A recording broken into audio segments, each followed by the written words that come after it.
What if the speed of light was 30 miles an hour? What if Earth had 2 suns? Which cereal mascot would win in a fight? What if everyone lived underground? What if it What rained if money grew on What trees? if pigs could fly? I don't know if that would actually happen. It's much easier to store a unicycle than to store a horse. Hello everybody and welcome to Absurd Hypotheticals, the show where we overthink dumb questions so you don't have to. I'm your host Marcus Lehner, and I'm joined here today by Chris Yee and Ben Storms. Say hi, guys. Hey, I'm Chris. Hey, I'm Ben. Guys, ring that, what do they call the thing you ring before fights? Does that have a specific name, that Is it bell? a bell? The fighting I think bell? It's just a bell. Ring the bell! Ding, ding, ding. Ding, It's ding, time ding, for a ding. fight. So today we are determining, once and for all, without a shadow of a doubt, which robot would win in a fight. So I'll explain kind of how we do these. So we each have selected our robot fighter from among fictional robots, among, I don't know, all of Pop culture. media. Yeah, all of pop culture and media. We have each picked a fighter. We'll introduce our fighter, kind of give a rundown of their fighting abilities, and then we're gonna kind of hypothetical it out and try to figure out who would win from there. And after we have our discussions, we'll basically establish what percentage, how likely things will happen, and through a series of Excel spreadsheet nonsense, we'll determine a kind of overall win percentage chance for each of these robot fighters, and then we will spin the wheel of final determination, and that will determine our actual robot winner, the unequivocal best robot fighter in all The the land. definitive answer that no one can dispute because we spun a wheel. Wheels can't lie. It's facts. Yeah, they don't call it the Wheel of Lying. It's the Wheel of Fortune. And you're fortunate to know which robot's going to be the best in just, 30, 40 minutes or so. Is our wheel called the Wheel of Fortune? I think Marcus had the wheel of final determination, which isn't quite as catchy, but you know what? We can roll with it. We won't get sued. Ben, why don't you start us off with your fight before I start naming more things? Yeah, that's a good call. So I went with the Terminator. I want to point out that we are going with the Terminator. Terminator can be kind of a generic. In the Terminator films, basically all of the hunter-killer robots built by Skynet are Terminators, which includes like tanks and aircraft and stuff as well, because technically they all have little tiny robot brains in there doing stuff. If you're not familiar with the Terminator franchise, the idea is there is this military AI called Skynet that boots up, decides that humans are a lost cause, reasonably, and basically starts nuclear war to kill off everyone, and then it's basically just robot apocalypse with small pockets of human resistance. But we're not talking about any of those generic Terminators. We were talking about the Terminator, the Arnold Schwarzenegger one, which is technically a Series 800 model 101 infiltrator. Let's sort of break that down a little bit. Series 800, that means it is a T-800, which was Skynet's first cyborg. So it had both organic and artificial systems. About 6'2", 640 pounds or so, made out of hyperalloy, which is not a real thing. It's a real strong metal, and they don't go into any more details than that. It's powered by a very small nuclear power cell that, for whatever reason, they put where a human heart would be. Skynet has made some design decisions we're going to go through, because I have some questions. But anyway, little nuclear power cell provides all the power. Infiltrator, what that means. Some of the Terminators that Skynet made were designed to infiltrate human resistance cells. So they would take this terrifying metal robot endoskeleton and put a living tissue skin sheath on it so it looked like a human. They would also they could either have their CPU be set to just read or be read-write. If they were read-write, they could actually learn and sort of adapt better to human society, which I think is how they justified having a random Terminator that had just been living as a human for 30 years in one of the newer Terminator movies. Once Arnold Schwarzenegger got older. Exactly, yeah, that one. Yeah, precisely. That's got to be a relic from the past when CDs could only be CD write or CD rewrite. Yeah, rewrite, when that was still There's a lot of stuff where you can tell that Terminator 1 and 2 came out in the, mid-80s and early 90s respectively, which is pretty fun. And the Model 101 means that it looks like Arnold Schwarzenegger. Specifically, actually, in universe, it does not look like Arnold Schwarzenegger. It looks like Dieter von Rossbach, who was a former CIA agent who is conveniently an Austrian naturalized U.S. citizen, much like Arnold Schwarzenegger. They should totally make a separate spin-off movie just based on that guy before Terminator. No, okay, so this is the thing that I find hilarious. Apparently, And I believe it's in the newest one, in, what was it, Dark Fate? Dark Fate, yeah. Is there in Dark Fate or Sarah Connor Chronicles? One of the two of them. They actually meet the dude. He just shows up. He's just in there. He's like lives in the town that Sarah Connor is hiding in. It's Arnold Schwarzenegger? Yes. Wait, no. Is it actually Arnold Schwarzenegger? I can't remember. I don't know. No, it's the other guy. What Oh no, it's Dieter von Rossbach. Yeah, yeah, it's Dieter. it's Dieter. Come on, keep up, Chris. If it was Sarah Connor Chronicles, it probably wasn't Arnold Schwarzenegger, because I think that was a pretty low-budget show. I couldn't figure out when Dieter actually showed up, but I was just going through the Terminator wiki, and there's a whole page about him. How many Terminator movies were there? Because in my head, there's like 3. There have been 6, I think. Yeah, there's 6 movies and a show, a TV show. Yeah, the Terminator, Terminator 2 Judgment Day, Terminator 3 Rise of the Machines, Terminator Salvation, Terminator Genesis, and Terminator Dark Fate. And then, yes, the Sarah Connor Chronicles. It may have also, I know there were comics, it could have been in one of the comics as well, where Dieter von Rossbach showed up. Ah, he's under novel-only characters, so he clearly was in a book. There we go. When did they introduce that character? Was he in the original Terminator movie? No, he definitely was not. Actually, in fact, I'm pretty sure it's a different guy they say that the Model 101 skin was based on in Terminator 3. Okay. And then they retconned it? Yeah. William Candy was some U.S. Air Force guy. There's a hilarious picture of him I'm going to share in our chat, which isn't helpful for the listeners, but just Google William Candy, you'll finally find it. It's a very broadly smiling Arnold Schwarzenegger. It looks very funny. It's not as funny as Ben's saying. Okay, I found it very funny. Anyway, point being... It's just Arnold Schwarzenegger smiling.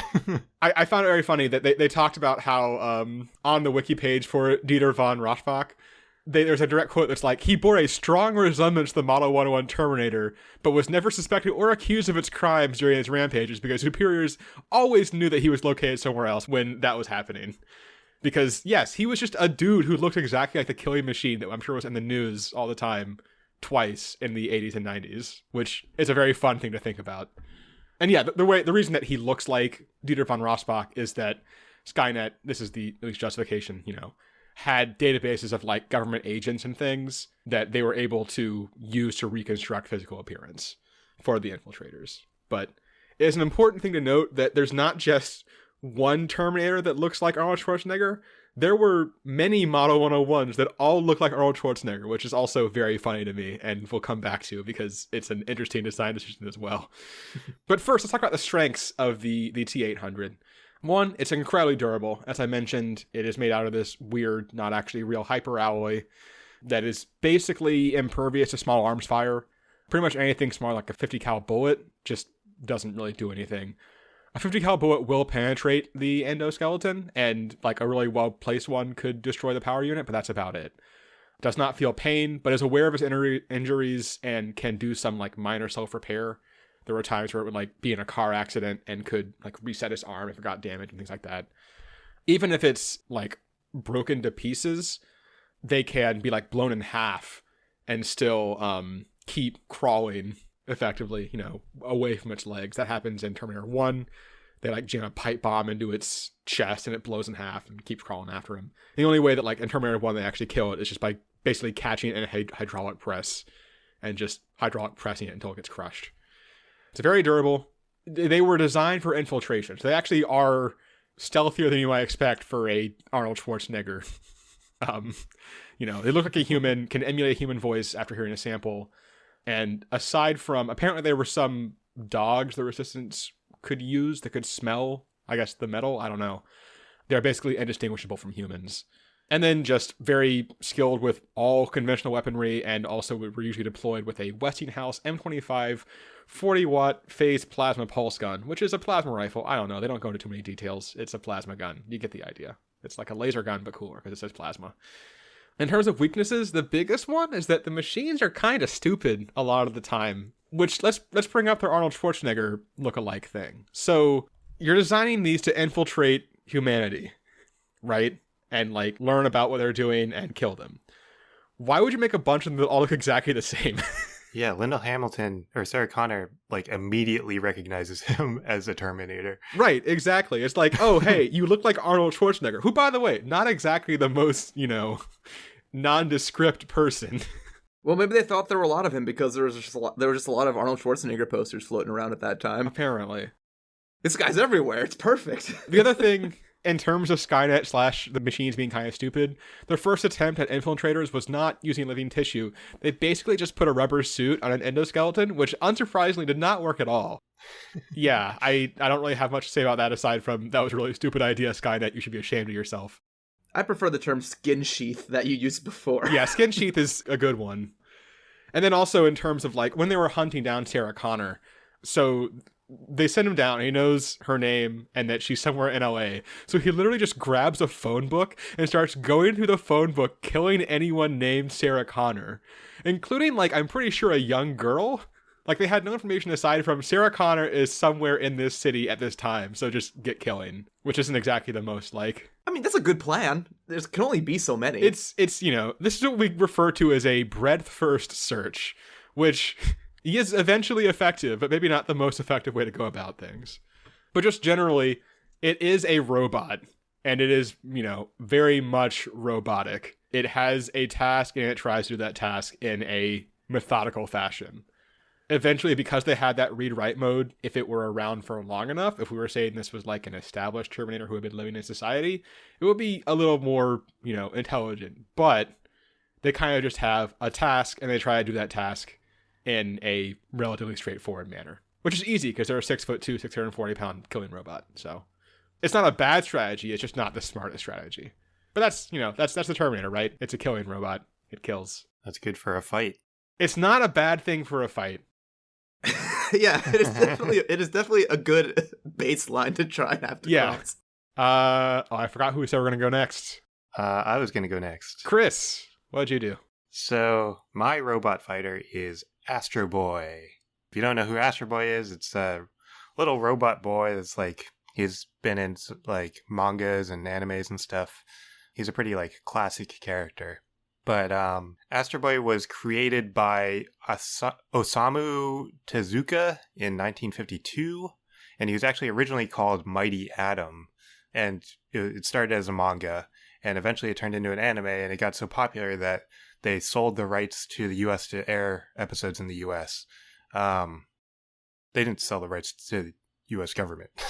Right. Is the way it worded it. The U.S. government owns Astro Boy now. But in the process of selling the rights to air in the U.S., they changed the name to Astro Boy. Mighty Atom is a much better name, in my opinion, personally. Yeah, Mighty Atom is a pretty good name, but it didn't stick. Astro Boy became way more popular.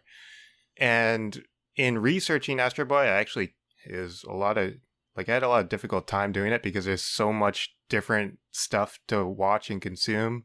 Like, there's the original manga, which is 23 volumes. There is a 1963 anime, which is 193 episodes, which is actually considered like the first official anime ever. Like, it basically established what anime is, which I thought was pretty cool. In 1964, they had a tie-in movie to that show. In 1980, they had another anime that was 52 episodes. In 1987, there was a 20-issue American comic book series. In 2003, there was a 50-episode anime. And then in 2009, there was a 3D animated movie. So I did not watch all of that because that is a lot. What? Come on.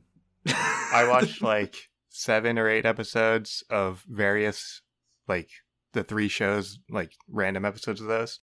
But Chris, you had all week. I had like 2 days. Yeah, we had 2 days for this one. Kind of a big ask. You had like 2 whole days. Why didn't you watch it all? So I watched the 7 or 8 episodes, and I also watched the 2009 3D animated movie, which I regret watching now because it wasn't that great, and I really didn't use that much of it. So, and it was the longest of all of them because it was a movie.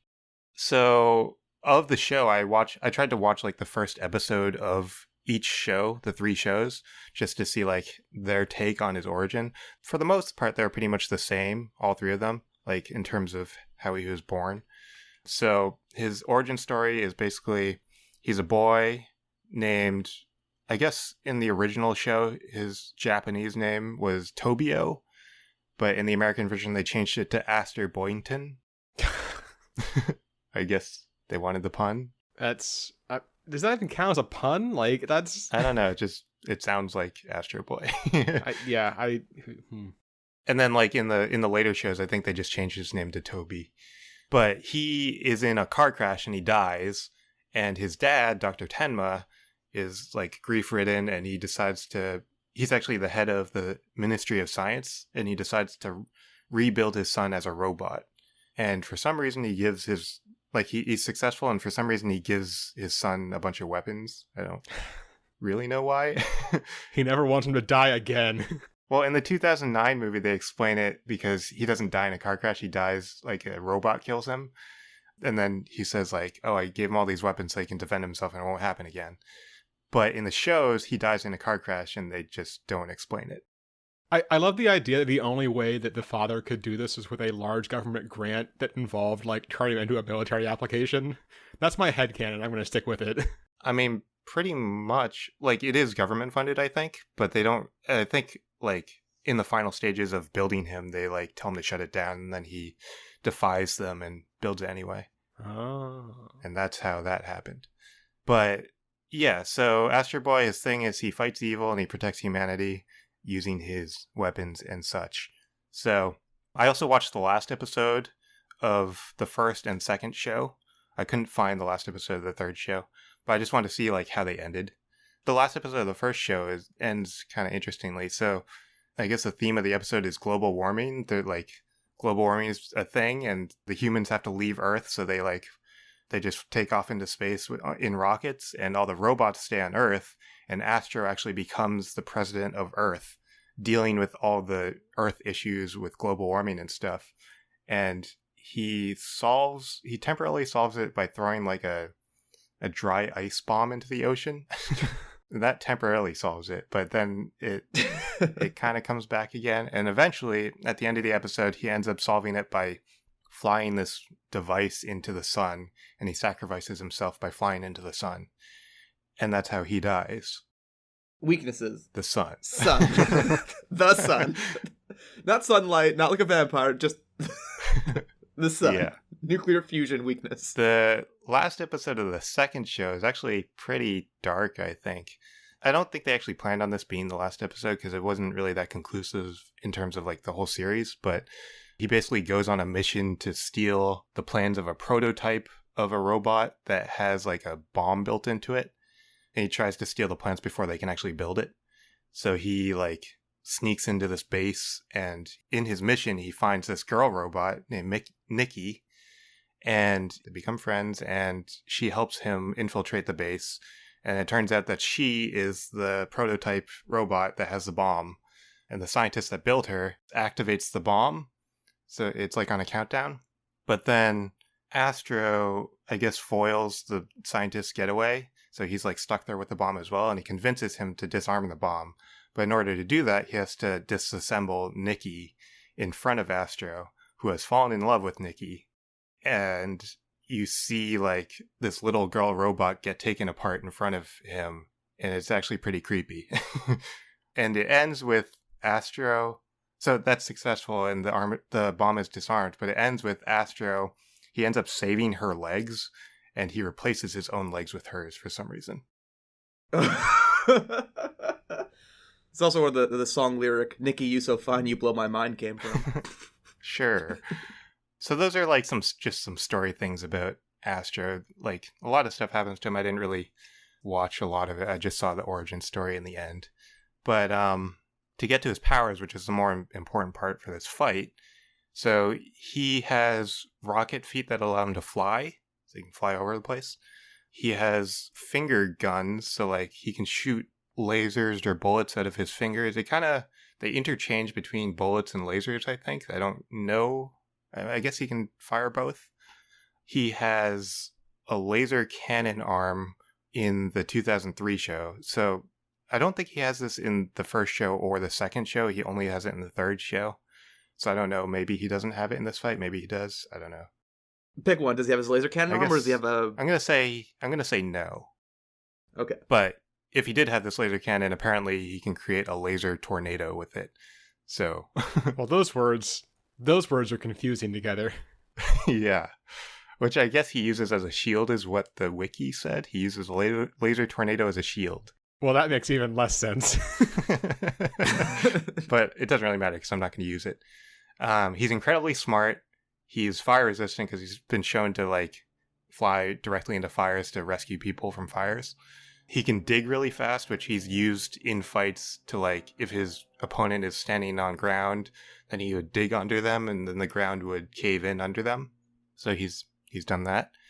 He has hypersensitive hearing, so he can hear up to 1,000 times what a normal person could hear.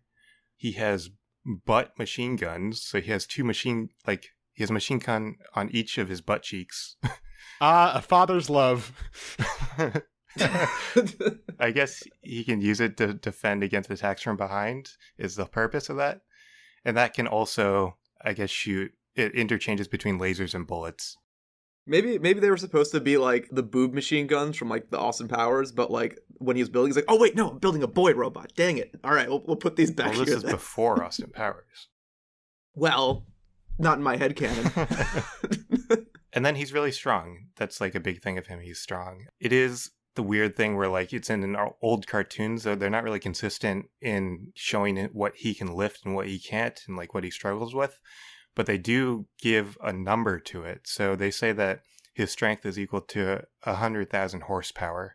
And then in one of them, like there's one thing, I forget if it was like in the manga or in a show, like an episode of the show, they upgraded to 1,000,000 horsepower. But I think more consistently it is 100,000 horsepower.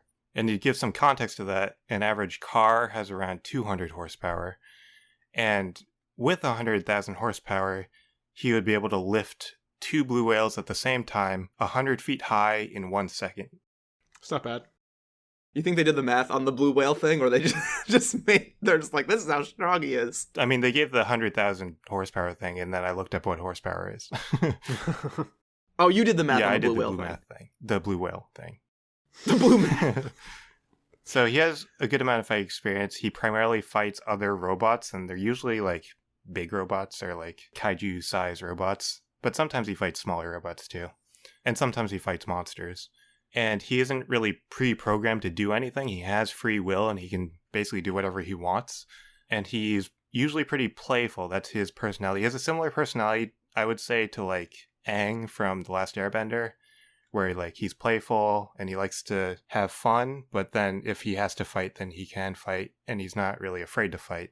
Some of his weaknesses, I guess he's weak to like magnets and magnetic fields, because like in that episode with the girl robot, I guess there was a magnetic wall that he couldn't pass or something, so he's affected by magnets. He's also been shot with like cartoon energy guns that weaken him, and it's like ambiguous what those guns actually are, but it's cartoon energy guns. He does tend to get tired sometimes if he like exerts himself for a long amount of time, I guess. But that's like sort of ambiguous how much time that is, or like how fast he gets tired. And then he is overly nice. So he tries to be friends first, and then if friendship doesn't succeed, then he fights. So like he probably won't be as aggressive as you guys. But he is afraid. He is willing to fight, and he like tries to defend people and himself. He's not afraid to defend himself. So that is Astro Boy, fighter number 2. Marcus, what did you do? All right, well, you guys failed to pick the self-declared absolute best robot ever, Mr. Bending Rodriguez, aka Bending Unit number 22. For those of you who don't know Bender, first off, watch the entirety of Futurama. You'll thank me for it later. The show's the best. But if you don't have time to do that between now and the rest of this episode, Bender is basically a humanoid robot built around the year 3000, designed to work in a factory to bend steel beams into different angles. Specifically in Bender's case, it was beams for suicide booths that populate the city of future New York. Personality-wise, generally, he's just like a drunk, arrogant jerk, but most of that's him just trying to act cool. He has an extensive criminal rap sheet, and pretty much most every vice you can think of, drugs, alcohol, porn, etc., etc., etc., that is kind of his shtick. But yeah, Futurama's not exactly a fighty show, but Bender does have some good abilities. First ability, bending. He is specifically very, very good at bending things. He even bent a giant girder specifically noted as unbendable. It had the word unbendable on it, and he was able to bend Ooh, that. that's pretty good. He has shown some instances to be incredibly weak, for a robot when he's doing something that's not technically bending. Like there was like a small grate that he couldn't pull off, and he's like, "Oh man, I can't get this off." But then when he realized he could bend the bars, like he just demolish the whole thing. It doesn't come up that often. He does, strong robot stuff, but there's like one episode in particular where it was like, this isn't technically bending. I can't really do much about it. He's also very good at stealing. It's not like a specific ability, but he's a pretty experienced pickpocket, if that ever ends up coming up. His arms and his legs do stretch. They're like extendy arms and legs. I couldn't find exactly how far his maximum is, but it seemed to be like pretty commonly between like 10 to 15 feet at most. Durability. He gets shot and dismembered and damaged quite a bit, and generally seems to be able to survive just fine. Similar to the Terminator, if he loses like a limb or a body part, he can like remote control them from his head to like either reassemble or like have them do something independently. Like if you lop his arm off, the arm can crawl around on its own, or just, go back and, connect back to the body. He's made out of some pretty durable stuff, assumedly. Probably the most extreme example is that he like dived into an actual like lava pool to go save Fry's dog, and came out of that so he could survive like being submerged in lava for a bit. But according to, Bender himself on various occasions, he is made up of 40% zinc, 40% titanium, 30% iron, 40% dolomite, 40% horseshoes, 40% chromium, 60% storage space, 40% scrap metal, 40% wire, 40% empty, 0.04% nickel impurity, and 40% lead, if you believe a certain video game he's in. You may notice that does not add up to 100% at all, so I don't actually know what Bender's made up of. He just continuously declares he made up of 40% of different things. I really appreciate that included both 60% storage space and 40% empty space. Yeah, I know. He's really empty nothing. Space. You can't store anything in the empty space. It's empty space. You can't. That's true. It's empty. Yeah. If you were storing things, it would not be empty. But, speaking of empty, he does have a chest cavity. He has a drawer on the front of his chest. It's a bit TARDIS-ish in that it seems to hold more than it should, but I'm going to chalk that up to more cartoony things rather than, like, give him some crazy, like, bag of holding powers. It is a pretty strong cavity. Like, he's been able to contain bomb explosions within himself. Actually, on multiple occasions, he does, like, 2 or 3 times over the course of the show, where he puts a bomb inside his chest cavity and explodes, and he doesn't come out great, but he does survive each time. His eyes can telescope out to like zoom in on things. He can turn his feet into roller skates. He can burp fire, usually immediately after drinking out, a beer or something. He can shit bricks, like literally. And I didn't realize this was like actually like a recurring gag in the show. But when he's surprised, he literally like shit a physical brick, and it's happened like 7 or 8 times of it over the course of the show. So that is a straight up power. It's on my list. And of course, the most important, he's got a shiny metal ass. As per his catchphrase. That he would like you to bite. Exactly. He has some weaknesses. Sobriety. He runs on alcohol fuel. So if he does not drink, he actually becomes like drunk / hungover. So he'll get 5 o'clock rust shadow and act drunk if he's not drinking. But he can also get drunk, so he kind of just can be on either side of the scale. He's also weak to magnets. He doesn't stop functioning, but it removes his inhibitions, and he starts kind of living in his desire to become a folk singer if you put magnets near his head. And he has one last weakness that he has solved, but it's still kind of an inconvenience for him. For a while, he could not get up off his back if he fell exactly backwards, kind of like a turtle. But then there's an episode where he fell on his back and he was about to die, and a turtle that also had fallen on his back right next to him showed him how to roll over onto his front. So he can get back up, but it does take him a minute if he falls exactly behind his back and not slightly on his side. Futurama is great. Futurama is great. Futurama's an amazing show. Just go watch it. But yeah, I mean, his main stuff is that he's got these extendo arms and legs, and that he's really quite strong. Like, I'm not sure how many horsepowers it is, because I don't have a number for that. But he could definitely bend you up. And that is Bender. So those are our 3 fighters. Those are 3 fighters. Our competition will be happening, as it always does, in Central Park of New York, is our go-to battlegrounds for all things fighting.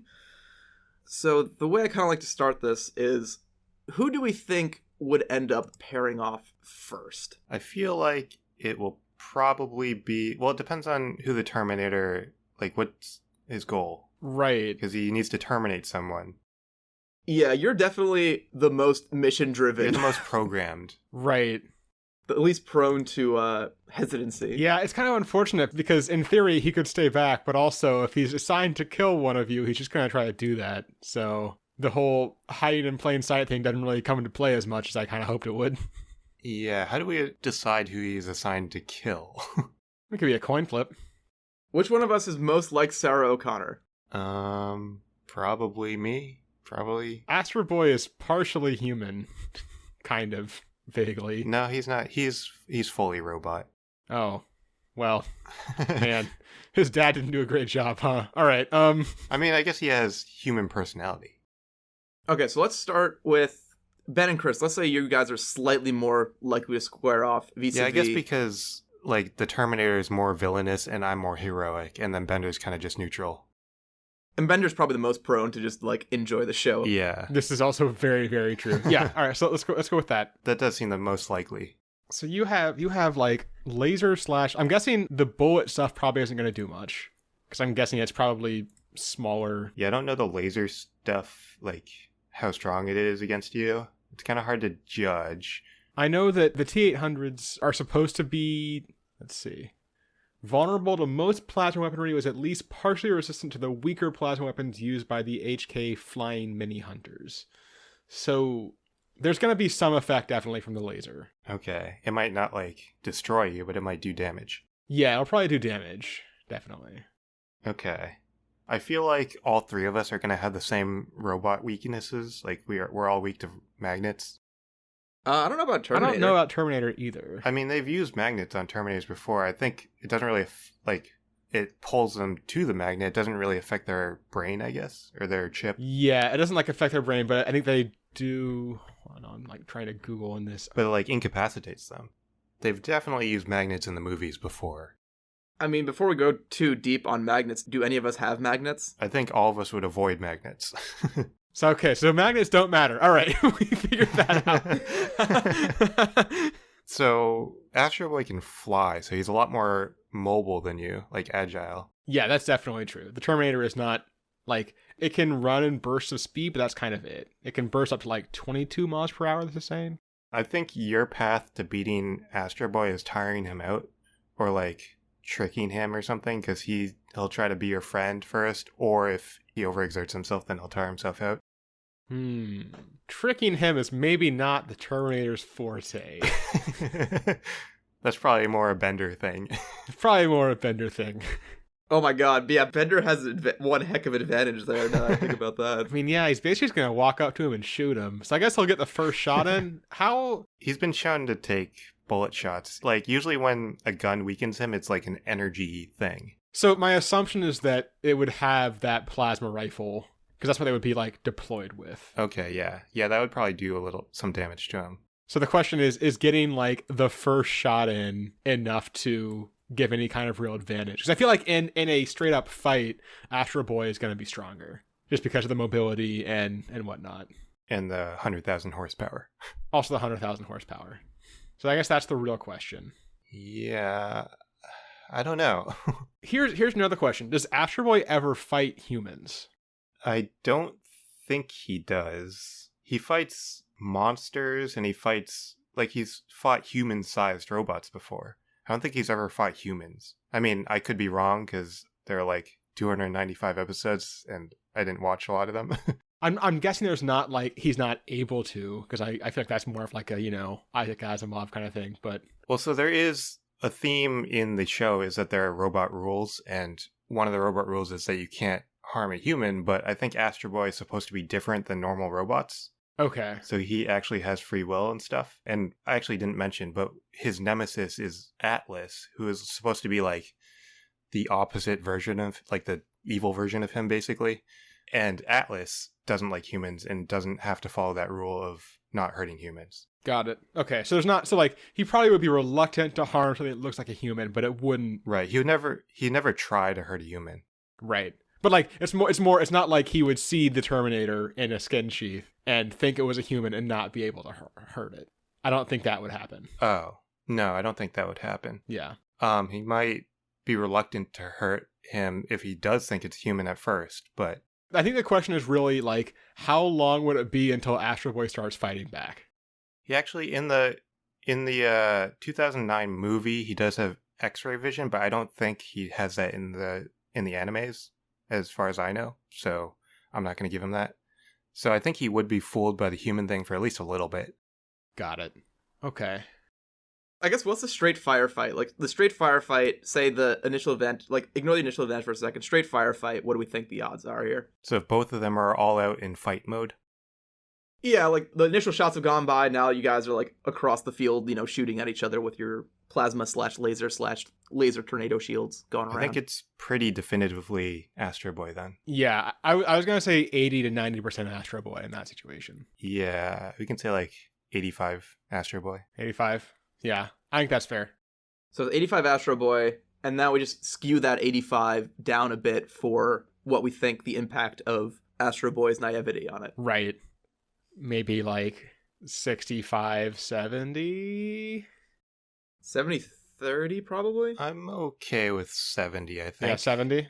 Sure. That's fair. Yeah. Because I don't think it's like a strong chance that, it's basically, can the Terminator disable Astro Boy to the point where he can't be at full strength for a fight before Astro Boy, Yeah, it's realistic too, like in a firefight that, just whoever gets the first couple shot, like whoever gets the first good shot in. Right, yeah.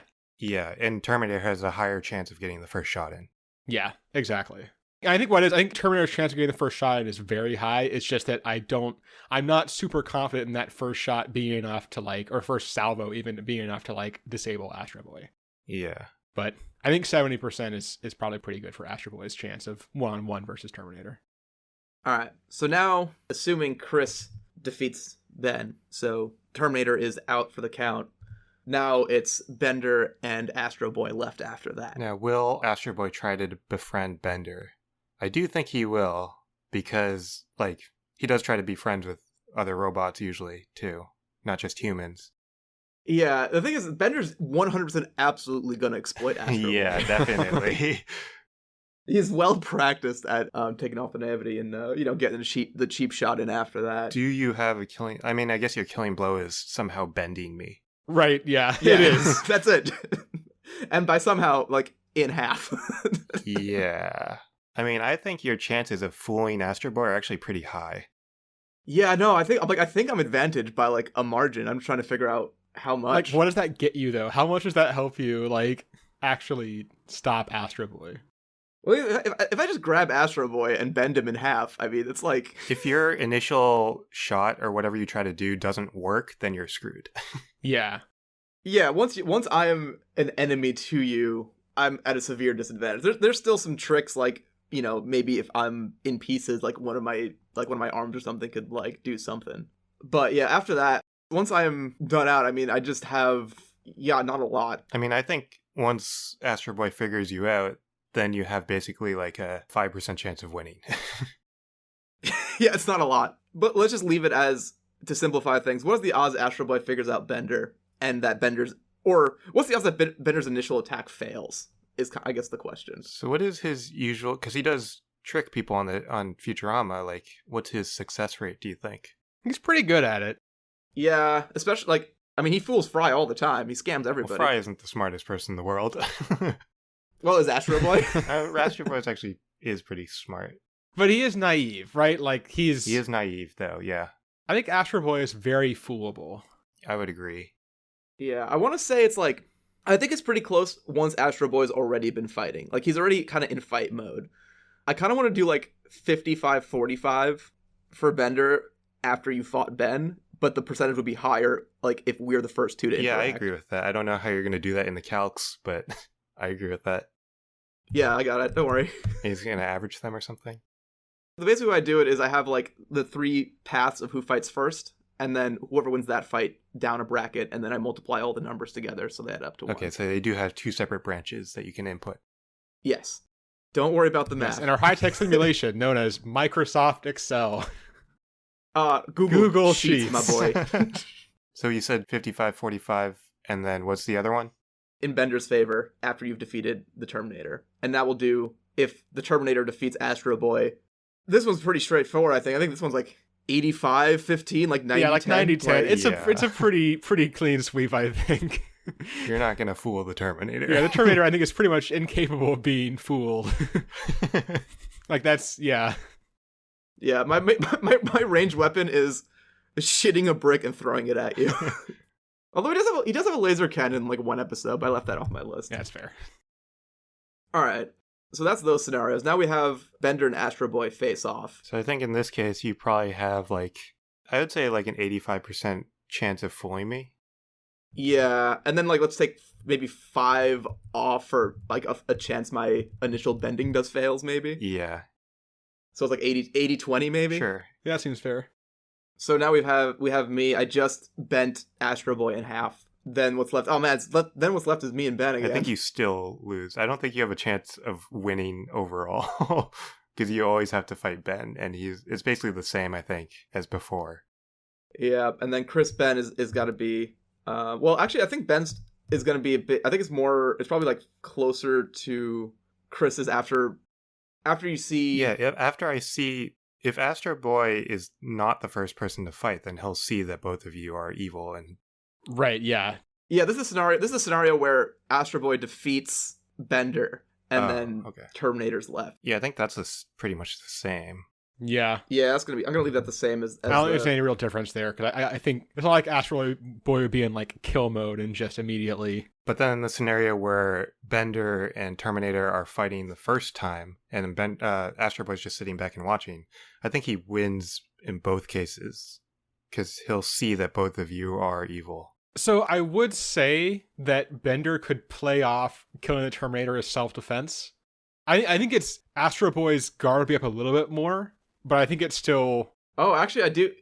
That is actually a good point, because Astro Boy is now attacking this robot. Bender could definitely play the victim. He could play the victim, or he could be like, oh, I'm another robot hero. We can team up.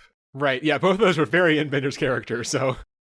Yeah, so well, not that this is a likely scenario, but if I'm able to defeat the Terminator, I have a very good chance. I'm gonna give it 90-10 against Astro Boy there on the 10% chance that I get there. That Bending Rodriguez defeats a T-800. Yeah.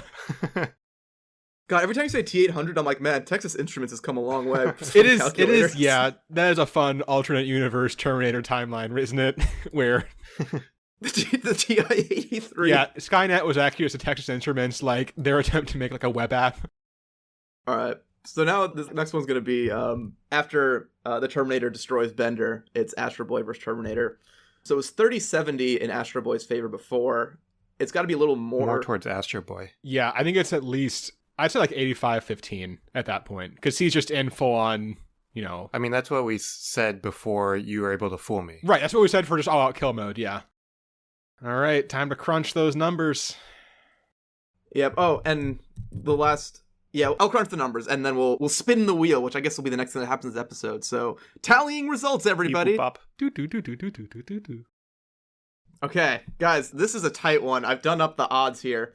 With the least chance to win on the spinning wheel of Final Determination, it is Bender, unsurprisingly, but... not by that much. Bender has a 28.3% chance of success here. Wow. Next up is the Terminator at 34.5%. And Astro Boy does have the highest chance of winning at 37.2%, but really it's anybody's game. Man, we really just need Astro Boy to be more jaded, and then it's a clean sweep, but...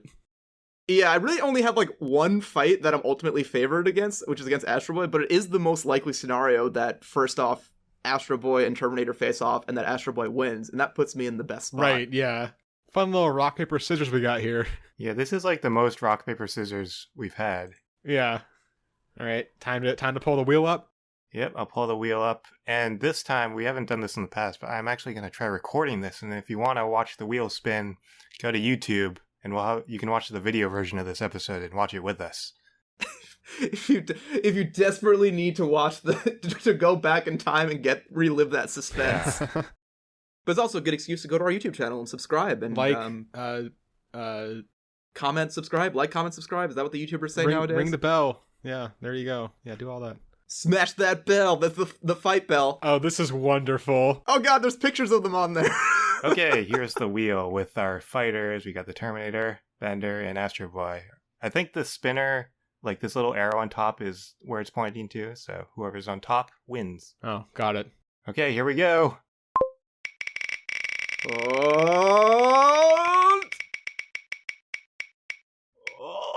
Oh! Terminator. It's the Terminator! Almost So Bender. close to Bender. That was really close. Okay, Ben, how do you win? Yeah, Ben, describe your ultimate victory. This is how it actually happens. So, there is a crackling in Central Park as a ball of energy forms. I didn't ever talk about the Terminator coming back in time and how they do all that, but it comes back in time. You get the idea. Ball of energy forms, there's a flash of light, and then suddenly there is a naked Arnold Schwarzenegger with a plasma rifle. I'm going to say he, kills a hot dog guy and takes his clothes just so we don't have naked Arnold Schwarzenegger for all of this, just to spare people that. Good call. Good call. But now I have naked hot dog guy. He's dead. It's fine. Don't worry about it. He killed the hot dog guy. He did not take his clothes. He just killed him. Yeah, just kill him. Just no reason. Yeah. We had the fun first-person shot where you see target acquired Astro Boy, a little picture of him, little vital signs. It notes his little butt cannons and things. So the Terminator is prepared. And I think, there's no stealth involved, really. Terminator just walks calmly forward. Astro Boy starts, hey, friend, how's it going? I don't know how Astro Boy sounds, but that's probably close enough. And the Terminator just walks straight up and just shoots him in the face. And Astro Boy goes, oh, that wasn't very nice, and then he shoots him again. I think that's kind of it. Because otherwise, if anything else happens, Terminator probably loses this fight. So Yep. we're going to say that that does it. And I think that Bender does. I do get to have my fun moment where Bender sees this and says, oh, hey, fellow Terminator, it's me, Bender, the T-150. And starts, he starts humming the theme song. He's, dun, dun, dun, dun, dun. He's, trying to really play it up. But unfortunately, what Bender doesn't realize is that Terminator actually had two targets, and one of them was Bender bending Rodriguez. And he just calmly levels his plasma rifle and just blows him away. And I don't think there's that much of a conflict in that one. I guess that is pretty much how it would go. The Terminator is pretty straightforward with his mission. Yeah, kind of all a day's work, Not the most exciting one, but, what are you going to do? That's how Terminators do it. They terminate. All right, and with that, the ultimate victor declared. Congratulations, Terminator. We are going to move on to our Would You Rather question for the day. All right, Ben, since you are the winner, I'll start with you. Are you ready for Would You Rather? Sure am. Would you rather never be able to use a knife again or never be able to use a spoon again? Oh. Ooh, that's interesting. Okay, this is a very important question. Does this... Yes. Okay, then. The question is, does this apply to, cooking implements as well? And if that's the case, I'm assuming that, all spoons, ladles, etc. are included in spoons. Yeah, yes, I already said yes. Okay. I mean, that's the correct answer then. So, oh man, that's actually makes things really hard. In terms of eating, I feel like I would much rather be able to use a knife and be able to use a spoon. Because other than soup, you can get by pretty well without a spoon for most things. And I'm not a huge, I like soup, but it's not I gotta have it for me, so I could deal. Yeah, I mean, I think there are less things you need a spoon for. But when you do need a spoon, there isn't really any substitute. Yeah, the side of a fork is a workable substitution for a knife in most cases. Right, and that's where, if it didn't involve cooking, I think I'd be fine with giving up knives. But cooking without knives is going to be really hard, and I think a lot harder than cooking without spoons. That is true. Because you can use, a rubber spatula for a lot of the things you can, aside from, cooking a soup or something and serving it afterwards. You can use a rubber spatula for most of the stuff you use a spoon for. Or you can just pour without a spoon. Right, or just pour, yeah. So it's annoying, but I feel like there's a lot of things you need a knife for more so than a spoon in cooking. In cooking, I think that's true. In eating, you could use a side of a fork or you could just bite it. Yeah, there's things like steak would be hard. Yeah.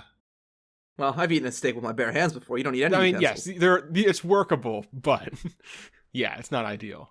This is actually pretty tough. What are you guys thinking? I'm a little bit in line with what you're saying, Ben, in that, the cooking aspect of it. I'm basically trying to determine if I can get away without a knife on cooking prep, because you can get, those, chopper things, you can have... like the slap chop? Yeah, you can get away with the slap chop. Does that count? Doesn't that have blades in it? I mean, if we go down that road, I wouldn't call it a that knife. gets complicated. Like, are we saying like scissors or knives too? Like, Oh, scissors. Actually, you can actually do a lot of prep with scissors that you wouldn't like think to do with you scissors. can. That's true. You can, like herbs and things. You can definitely cut with scissors. You can cut probably like a carrot with scissors. I don't know. Yeah, I was thinking of carrot. Like you can actually just like do that with a pair of scissors. I mean, there's a lot of classics that are gonna be tough, like a potato. Right. But also, like, you don't need that much spoon. Like, spoons are good for, like... Spoons you serve with. Spoons are good for and taste tasting. with, but otherwise it's not...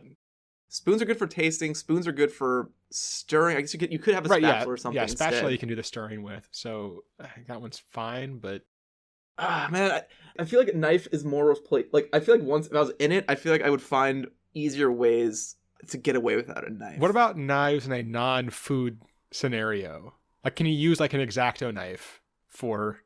Oh, no box cutter, no Oh, knives. yeah. See, that might be swaying me. Like, I was already leaning towards keeping knives, but if that's the case, like, there are no non-culinary spoon uses. There are lots of non-culinary knife uses. Egg races. Okay, there's one non-culinary spoon use. Literally one. Carving a pumpkin, you need both a knife and a spoon. You know what? I can just give up carving pumpkins. I'll be okay with that. I haven't carved a pumpkin in like 15 years. All right. I think I'm leaning pretty heavily towards losing the spoons, personally. Does anyone have a strong counter argument? Well, I mean, I think both of your main reasons for that are because you cook. I don't really cook that much, so I'm looking at it purely from like a food, like eating food perspective. How much do you like soup, though? Because that's really the question you have to ask yourself. I mean, I could give up soup, I think. I like soup, but... Cereal, though? Do you eat cereal? Cereal, too, but I don't really eat cereal that much anymore. I used to like cereal a lot. Actually, you could definitely do cereal. Cereal, I think you could get away with a fork, because I just drink the milk out of the bowl afterwards anyway, so you could get away with that. I mean, it is better, like, having them together, the milk and the cereal. Oh, yeah, no doubt. You could also do like ramen, use chopsticks for the noodles and drink the soup like from the bowl afterwards. Yeah, that is the thing. You can just drink from the bowl. You didn't want to do that with like a beef stew or something. That'd be a little bit weird, but technically you could. Yeah, I guess I agree with you then. I'll give up the spoon, because you can still do things without the spoon. Like, I think there are things that you can't still do without a knife, if you don't have a knife. Right. Or there are at least the extra complication is much higher than without having a spoon for the spoon things. Yeah. Yeah, I think we've all convinced each other that there's probably one spoon argument that we're missing. Like, you gotta use spoons for this. That is just like, oh, snap. That changes the conversation again. But from what we've thought about right now, I agree. All right. I'm voting for knife. Get rid of no spoons. No Spoon's gone. Get out Get spoons. rid of no spoons. Live by the spoon, die by the spoon. There is no spoon. Yeah, we had to make the joke. There is no spoon, but there is, in the Matrix, this thing called Patreon. You can go to www.patreon.com/absurdhypotheticals, and you can put your money in there. And what that does is it makes the money come to us. And with that money, we make more show, which means you have more show to put more money in, to bring it to us, to make more show, to put more money Or in. we buy spoons and knives, so we don't have to worry about it. We don't have to choose anymore. Yes, it's a cycle, so really, ultimately, your money comes back to you, in theory. So it's like free money. So you might as well jump into our Patreon, and then you'll see those returns come someday. I want to make it very clear, we are not a pyramid scheme. I just want to put that out there for any lawyers listening. We are not a pyramid scheme. We are making no claims, whatever Marcus may be saying right now. But yes, Patreon is a way to support the show with your hard-earned dollars. We appreciate your support. You also get access to our monthly behind-the-scenes content, our bonus content. It's no longer quite exactly behind the scenes. It's just stuff. But it's all good. It's all there. If you'd like to hear us be somehow less focused than this, please become a patron and listen to those episodes. And then other things you can do, send us questions. We are very clearly running out of Would You Rather questions, so those would be awesome to get from listeners. Also, just main episode topic questions. If you have a cool idea for a hypothetical, we'd love to hear it, and we'd love to do it as an episode. So send it our way. Best is probably via email to absurdhypotheticals@gmail.com. And if you want to support the show in a non-monetary way, leave us a review. It's a great way to help build the show via all algorithms and stats and things. And I know when I check out a new podcast, I check the reviews, and hope there's many of them that are very good. And then I'm like, well, if other people like it, I'll have to like it. It's got to be good. Also, just tell people about us. That's a good one, too. Yeah, that's actually a really it's a pretty one. big one. If you use one of the fun facts you learned on this show, like at a party to impress your friends, and they immediately counter, as they should, with, why the heck do you even know that? Blame it on us. Be like, oh yeah, sorry, listen to this silly podcast. It's actually pretty good. It's called Absurd Hypotheticals. They do like weird sciencey things and hypotheticals, and you should check it out. And then they'll also know a bunch of weird facts, and then you guys can have weird fact competitions, except you'll have the same facts. You're both listening to our show, so it's going to be pretty even. And pretty weird. And you might need the Wheel of Final Determination to establish a clear winner. Not the Wheel of Fortune. Not the Wheel of Fortune. Also, for any lawyers listening, legally distinct. All right, but in any case, for you lawyers listening to everybody else, you can listen to more of our legally questionable antics next week, where we answer the following question. Not only are we answering a cool question, we're one-upping this episode, because it's not just a robot fight, it's a giant robot fight.